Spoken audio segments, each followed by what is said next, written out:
दोस्तों, बहुत से लोगों के मन में यह सवाल रहता है कि क्या मृत्यु के बाद प्रियजन हमें याद करते हैं, और खासकर उन लोगों के मन में जिन्होंने अपने परिवार में तत्काल में किसी को खोया है।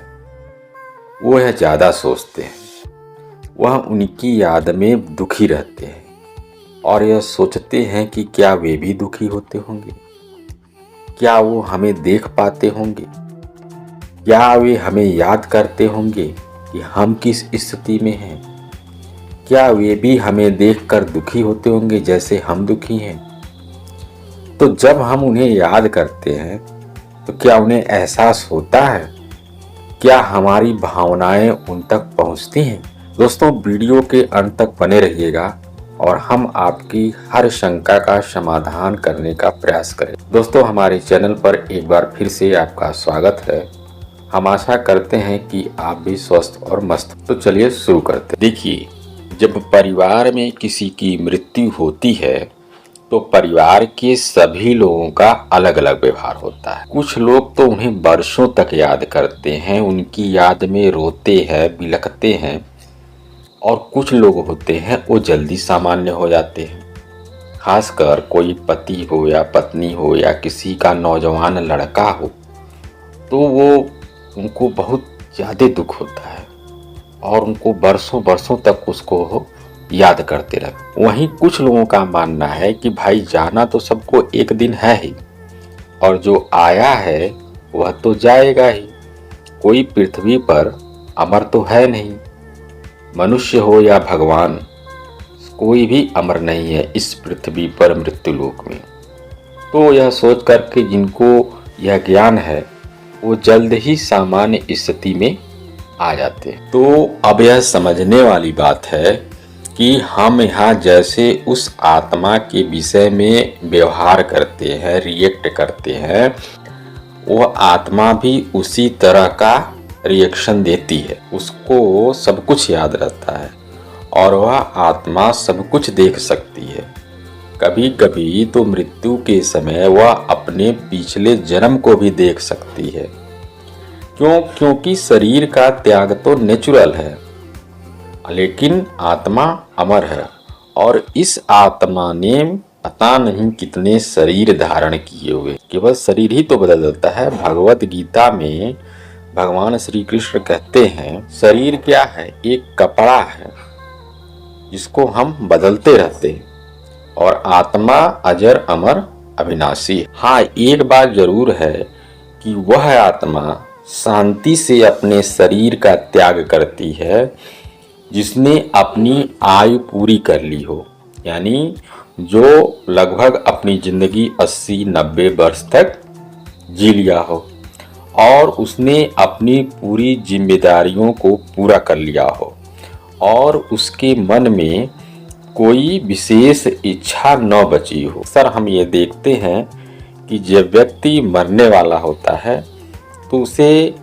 गरुड़ पाठ का सुनाया जाता है पढ़ करके, और उसको भगवान अध्यात्म में लीन किया जाता है जिससे कि उसकी कोई इच्छा न बचे और अगले जन्म में उसके लिए उसका पुनर्जन्म न हो। इसके विपरीत कुछ लोगों की मृत्यु जो है अल्पकालिक होती है। तो इसका अर्थ यह कदापि नहीं है कि वह आत्मा भटकती रहती और उस आत्मा को बहुत दुख रहता है, क्योंकि वह आत्मा पता नहीं कितने शरीर को धारण की होगी। यह कोई जरूरी थोड़ी न है कि जो व्यक्ति 80-90 वर्ष की अवस्था में मरेगा उस आत्मा को बहुत सुकून मिलेगा और वह खुशी खुशी मरेगा और उसकी कोई इच्छा अधूरी नहीं होगी। और जब अधूरी नहीं होगी, अधूरी हो भी सकती है, तो जब अधूरी रहेगी तो वह आत्मा बेचैन रहे। देखिए, मृत्यु के बाद आत्मा जो है अगले चक्र में प्रवेश कर जाती है। अब उसे जो है नया जन्म लेना है, और किसके घर में उसको जन्म लेना है, किस परिवार में जन्म लेना है और किस माता पिता के गर्भ में जन्म लेना है, वह उस यात्रा पर निकल जाती है।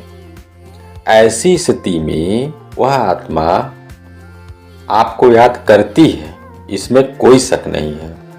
बस आपको एक बात ध्यान देना है कि आपको उस आत्मा को दुख नहीं देना है। क्यों? क्योंकि आप जिस भाव से उस आत्मा को याद करेंगे, आत्मा की स्थिति वैसी भी होगी। तो यदि आप दुखी भाव से उस आत्मा को याद करते हैं तो सोचिए उसका पूर्ण जन्म कैसा होगा। वह आत्मा आपको वाइब्रेशन के माध्यम से टच करती है और आपसे हमेशा संपर्क में बनी रहती है। इसलिए अगर आप खुशी भाव से उसको याद करते हैं तो वह आत्मा भी खुश रहेगी, और दुखी भाव से याद करते हैं तो उस आत्मा को दुखी हो। इसको हम दूसरे तरीके से भी समझ सकते हैं। जैसे आपने अपने परिवार के किसी सदस्य को खोया है। कोई भी हो सकता है, आपकी पत्नी हो सकता है, आपका पति हो सकता है, पुत्र पुत्री, माता पिता। लेकिन जो जाने वाला है, यानी जिसकी मृत्यु हो चुकी है, उसने तो अपना सब कुछ खो दिया है, पूरा परिवार, संपत्ति, और उसने जीवन भर की कमाई, सम्मान, प्रतिष्ठा। तो जब वह शरीर को छोड़ता है इस धरती से, तो क्या उस आत्मा को दुख नहीं होता होगा? आपको केवल एक परिवार के सदस्य के जाने से दुख होता है। वह तो अपना पूरा का पूरा सब कुछ छोड़ कर जा रहा। देखिए, मृत्यु के बाद की दुनिया एक रहस्यमय दुनिया होती है, और कि कैसे एक रहस्यमय दुनिया में आपके प्रियजन चले गए, इस बात से आप दुखी हैं।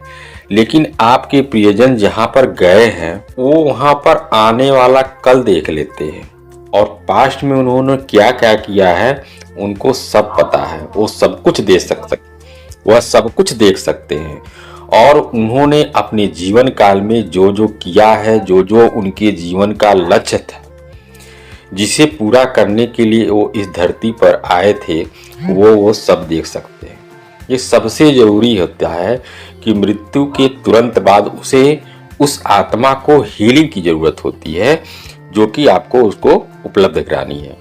तो यकीन मान लीजिए कि आपके जो प्रियजन हैं वो आपसे बेहतर अवस्था में होते हैं, और हो सकता है कि आपके आसपास कोई ऐसा हो, बहुत मुश्किल ही आपको उस टाइम पर एक अच्छी सिचुएशन में आपको गाइड कर पाए। लेकिन वह प्रियजन आपकी उस टाइम पर अच्छी स्थिति में तो होते ही हैं, क्योंकि जो अच्छे कर्म करके जाते हैं वो अच्छी स्थिति में ही होते हैं।